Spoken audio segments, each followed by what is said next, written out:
Do you ever feel like that you could be getting more out of your relationships? Or maybe you just haven't connected to the right people. Maybe it's because you need to refine your vision. We've been talking about the power of vision here at Needed Conversations.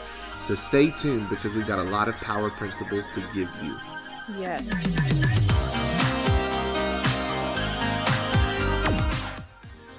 Yes, welcome back. If you've joined us from last week, we talked about the power of vision. And this week, we're going to talk about vision for the singles. And before you turn this off, even if you're not a single person, I think that this is relevant for an individual, not necessarily like a single person looking for marriage or a relationship, because I think that all of us as individuals need to have a vision. And I think that it directly correlates with purpose. So you want to stay tuned as we discuss and give you guys tips and some principles in regards to writing a vision as an individual.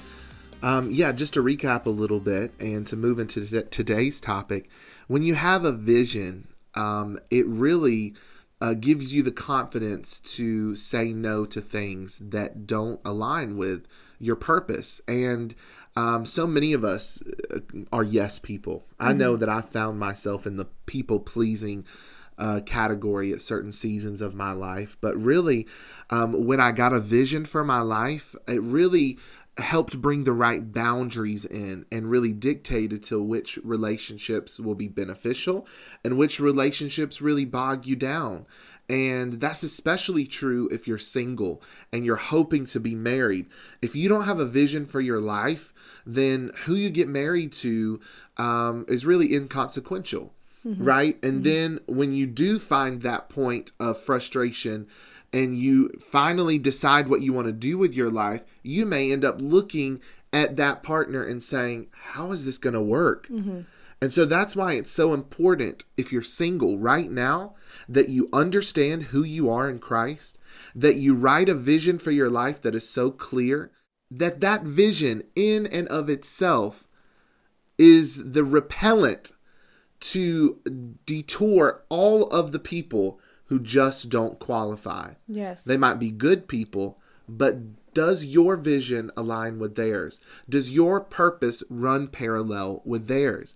And that's what happens when you write a vision. It's what happened for me. I know that for a fact. I'm sitting here today in Victoria is a product of a vision that I wrote for myself about 10 years ago.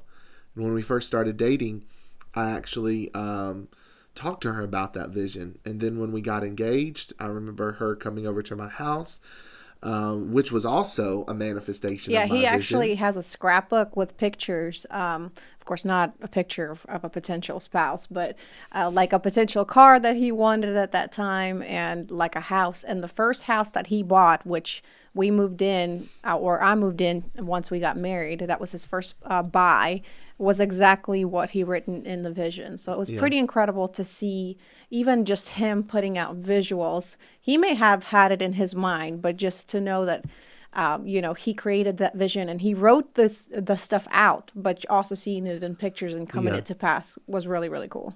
Yeah, down to the fine details of what the style would be. I wanted wood floors in the living areas, and then I wanted carpet in the bedrooms. I wanted 3 bedrooms and 2 baths and blah, blah, blah. And I wrote a vision for what my dream home was, which has shifted now, because my style has evolved. But overall, that first house, I wrote what I wanted for my first house and what I wanted for my dream house. And it was like to a T. Not only that, I wrote down what I would need in a spouse, right? I categorized that vision into what I felt like my calling was, what I felt like my career path would be, what education I would need to accomplish that, what traditions I wanted to pass down to my children and carry into my future marriage, and then the type of spouse that I would need. I didn't list out superficial qualities. She's got to have this color hair, this color eyes, this tall, this, whatever. I wrote down the qualities of a woman that would work in such a complementary way with my personality and what God wanted me to accomplish. I knew I wanted a bilingual wife. That was And one of that the was things. actually in the notebook too. It says Yeah. bilingual, which was really interesting. Or multiple languages. I knew I wanted a wife who was really centered on family. That was really a part of her core values, is that she wanted to build a family, and she would sacrifice anything to have that, as would I. And so I needed someone with equal, kind of value system. All of that was listed and more, and it was Victoria all Yeah. day long. You know what I love about vision is that it helps you define what your beliefs are and who you are. Because it's so easy for us to be swayed by what's going on. And not, like you said, most people don't have that before they get married. And then they jump in and they're like, wow, we're not even compatible. We don't have any of this stuff in common. And that's not to say that, that there's not redemption there, that you guys cannot correct, certain things and come together in unity and figure out what needs to be adjusted. But it does make it a lot harder if you don't have a vision for your life as a single person. Like I said, it will sway you. And I feel like that you will be distracted, and you will definitely accomplish a lot less in life than having written out the vision and just really seeing it come to pass right in front of your eyes. So I think that was a very important foundation for Yeah. us as, single people, to have something at the forefront, so that whenever something did come to us or someone, we knew right away whether this is going to work or not. Right. So last week I talked about kind of how vision works. I'm a very analytical thinker at times. Vision is kind of that long-term outlook, where you see yourself 20 years from now. Helen Keller said, the most, devastating thing is to have sight but no vision. Of course, we know that she was deaf and blind, and she became one of the most profound scholars in our history as humans, and how inspiring she was to be blind and deaf, but to be able to see the world as it could be. This was the kind of person she was, and I'm challenged deeply about that. Having all of my senses, what am I seeing? What am I envisioning the world to be in the years to come? So vision is that long-term strategy, and I encourage you to write it in blocks of 20 years. And then break down that 20 years into segments of 10 years, 5 years, and then every single year address the year ahead and say, what have I accomplished in the year prior, and what do I need to do this year to push me forward towards this vision? And that vision is compartmentalized into several categories of your life. My mentor, Dr. Trim, has a book called Hello Tomorrow, which will really outline a good 12 categories for you to write vision in. But that vision dictates to your strategy. Your strategy is what you allow and disallow in your life, who you will interact with, what kind of activities you will engage in, what kind of culture that you will have in your home. And then that strategy will dictate to your goals, which are the smaller milestones which you set out in the years ahead, or in a year ahead, and say, by the first quarter of next year, I will have accomplished this. By second quarter, this, third, fourth, etc. And those little milestones will be opportunities for you to celebrate what you've accomplished, and celebrate with others. Give yourself a pat on the back. What I've learned is that what or who you celebrate is drawn closer to you. What you fail to celebrate, or who you fail to celebrate, moves further away from you. And so even in the hustle and the bustle of the grind, you've got to stop and celebrate what you've accomplished, and that really gives you the boost that you need to move even further, quicker. And then those goals will enable you, along with your strategy, to say no with confidence, even to good opportunities. And if you're single out there, even to good people. And this is what I'll say. I dated, a few women before Victoria that were amazing women. In their own right, they were preachers. They were God-fearing women. They were filled with the Spirit. Very educated. They had a lot of goals and dreams and vision. But their vision and my vision were not the same. the things that we wanted out of life, and the timing of which we wanted. I can remember one person in particular, they wanted to do this, this, and this, with their career and their education and all of that before they even considered children. They I want to be like 35 before I even consider having a child. Mm-hmm. Well, I wanted a child right away. Mm-hmm. And I was willing to sacrifice whatever in my life to have a family first. Obviously, there are some practical things you need to have in order, to provide for your family. But I didn't want to wait till my 30s to start having children. I actually want to be the type of person for when I retire that I'm still young enough to enjoy my retirement as well. You know what I mean? Mm-hmm. And also not still have kids at home. Mm-hmm. I want to be able to have kids that are adults, be able to have grandchildren. That's just what I wanted. She did not want that.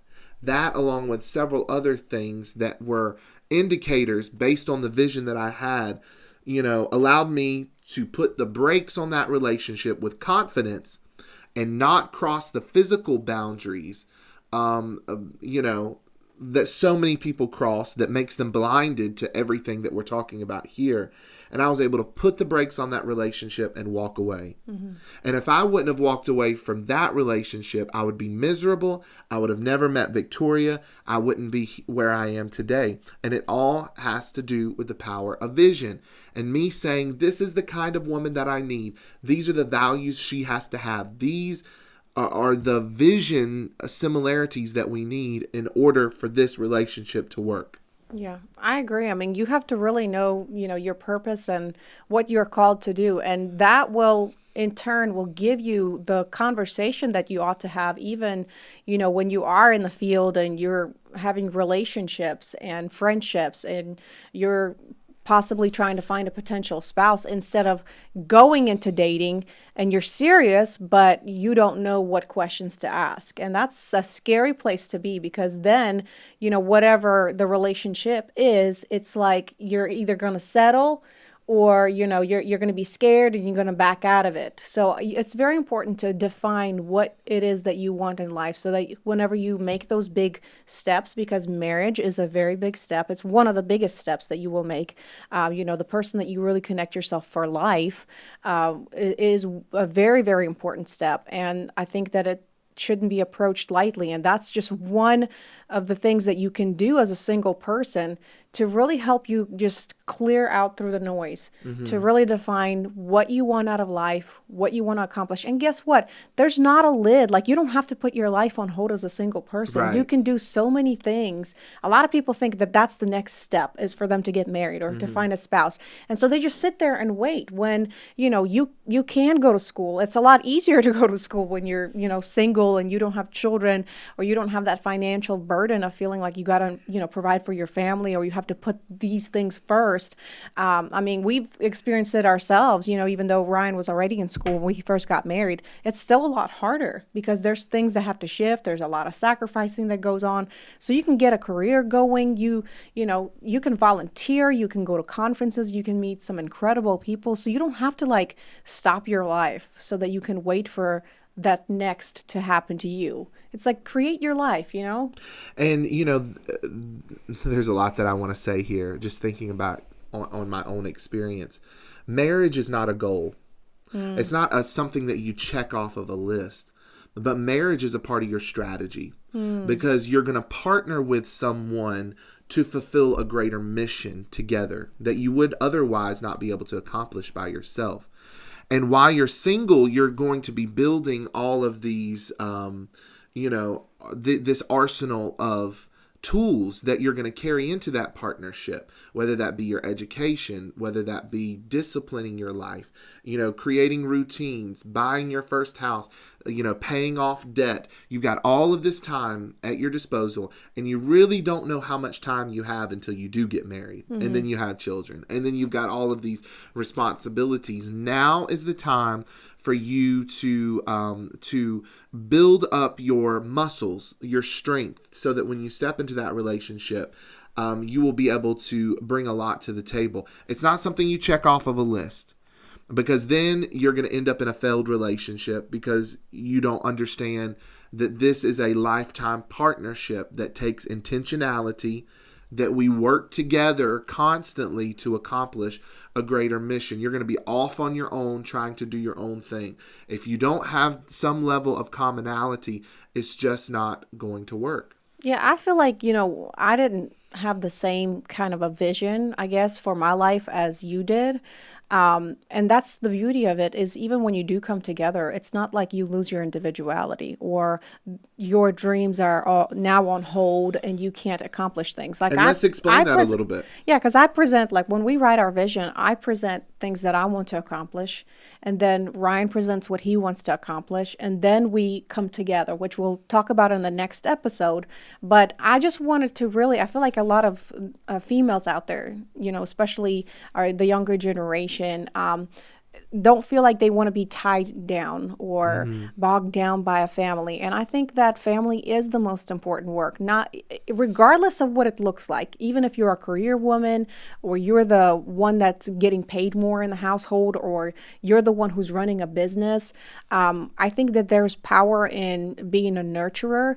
And women do phenomenal, I think, at multitasking. And not to say that men are not, but I think that you can do both. You can be a career woman and also have a family and still be able to fulfill your dreams, Okay, let's say this. We had the same vision, but we both brought something different to the table. Yeah. We have different gifts. We have vastly different personalities. We have different passions.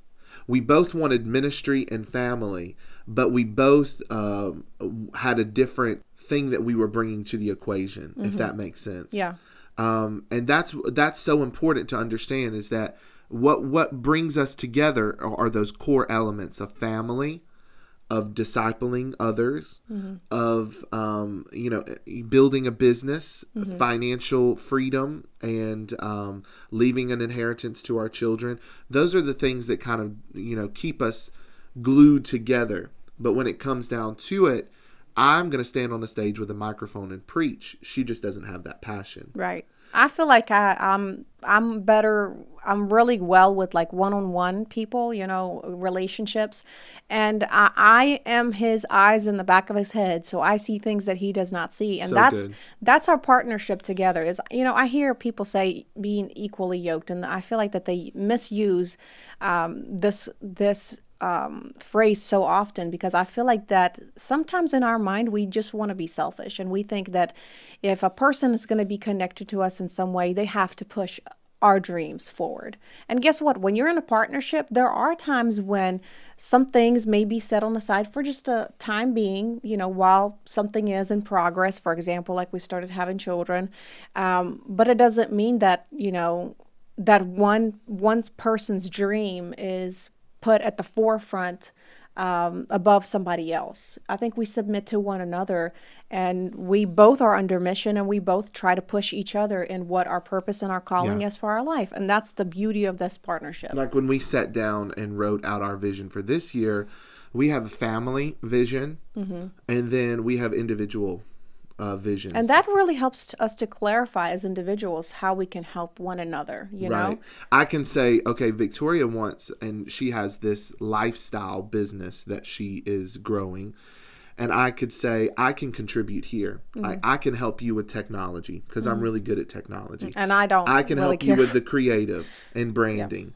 Yeah. And she's going to look at my vision of ministry and say, I can help ease your burden here so you can do that. I can help you construct this or that because I'm good with my hands. And this is what we've discussed before too, is that it helps to clear away the distractions. And so for us as individuals, when we set a vision for ourselves, that's what's going to help us to really stay focused every week, every day, every month, to chip away at the goal that we have set, and really just keep ourselves accountable as individuals. Like, this is where I'm going to go, and not allow the opinions of others to dictate where we're going to go or what we're going to do.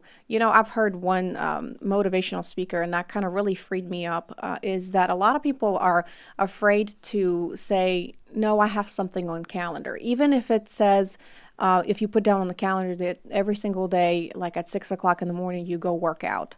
and somebody says, well, can you do this? Don't say yes. Say, no, I have something to do. And guess what? You don't owe anybody an explanation.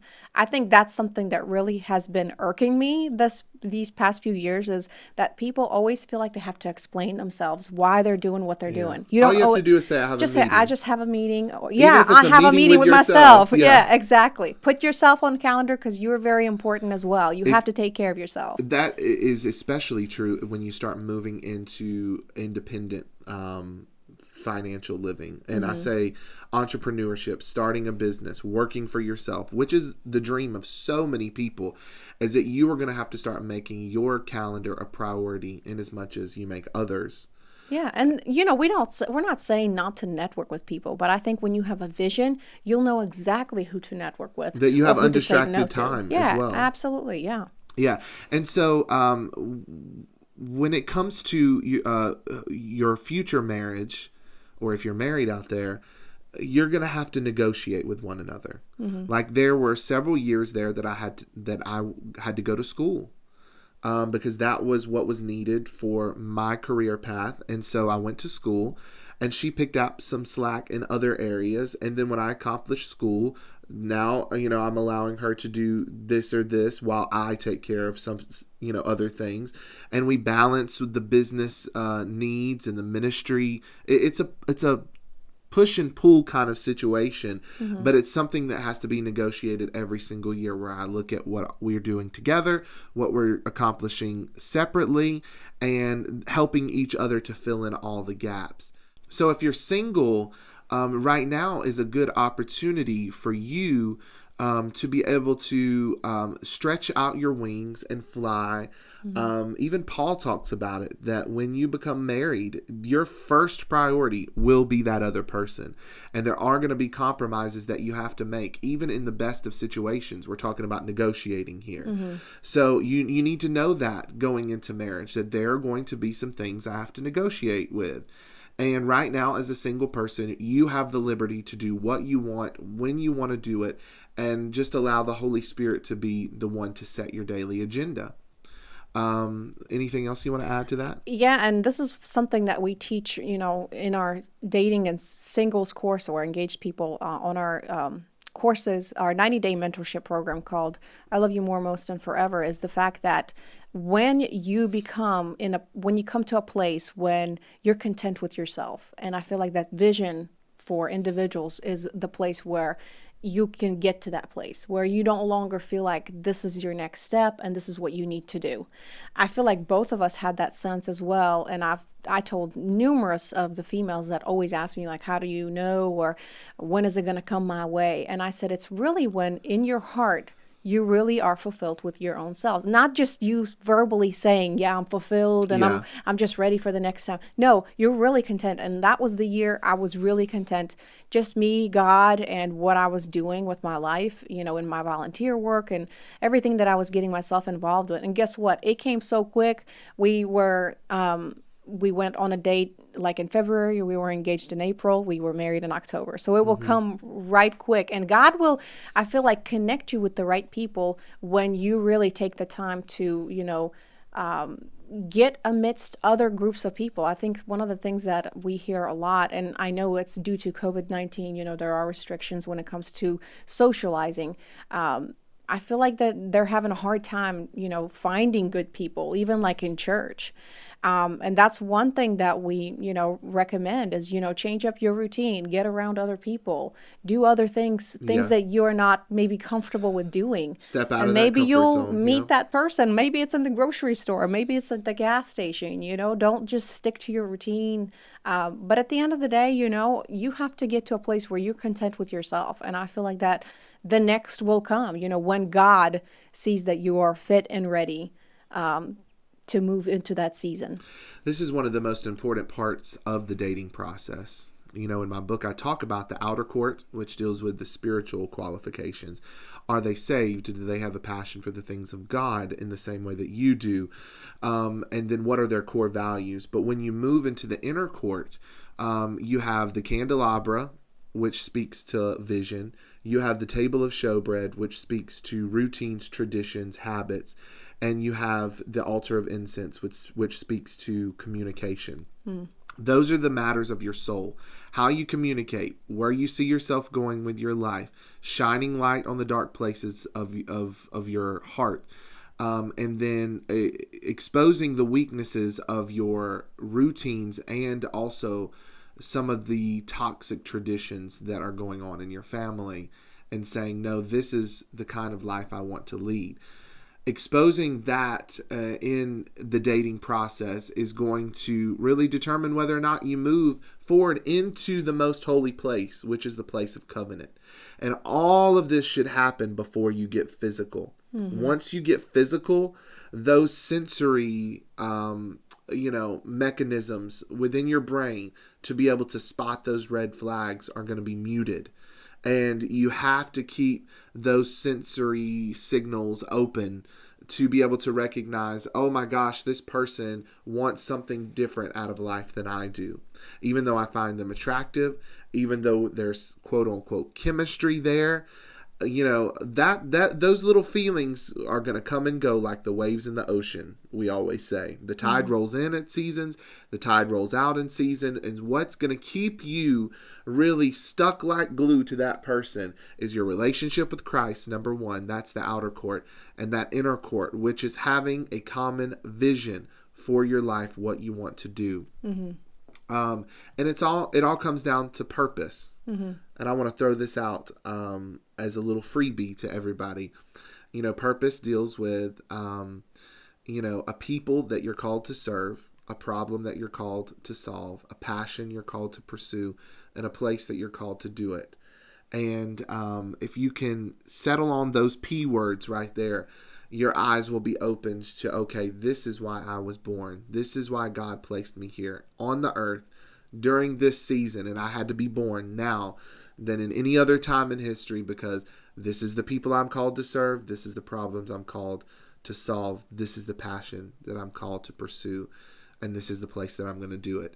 I'm excited to offer, coming at the beginning of the year, a course on purpose that's going to deal with each one of those categories. And we want you to be the first to find out about it. Also, we're going to be relaunching our course for singles, I Love You More, Most, and Forever, and a whole other spectrum of courses in the year ahead. So I want you to go to my website right now, ryancoleempowerment.com, and I want you to sign up for my email list there. And there's a freebie there. It's going to be how to hear the voice of God, learning how to hear the voice of God. It's called Incline Your Ear. It's a 1-week devotional that's going to really set you up for your new year. And we've also got a vision worksheet. Like a vision planner guide. Yes. So that it's in short. You don't have to, we want you to listen to these podcasts, but it's going to break it down, because I think when I started searching for specific planners or something to help you make sure that you write out your vision really well, you can kind of like pick and choose through certain things. So I kind of try to collaborate, our ideas together and give you a download that you can have, so that it's going to be easier for you to write that vision that we're talking about. Yes. So make sure you go to ryancoleempowerment.com right now. Check out those resources. And next week, we're going to be digging even further into this topic. Hey, and listen, if you are single, you need to buy that book if you have not. It's I Love You More, Most, and Forever. It's really going to set you up for success in regards to your relationship with God, but also to set you up for your future spouse. So be sure to buy that book as well. If you're on YouTube right now, why don't you go ahead and hit that subscribe button? Also, if you're listening to podcasts, make sure you subscribe. Rate this podcast and let us know how your life is being impacted by these episodes. Yes. Until next time, you've been listening to Needed Conversations.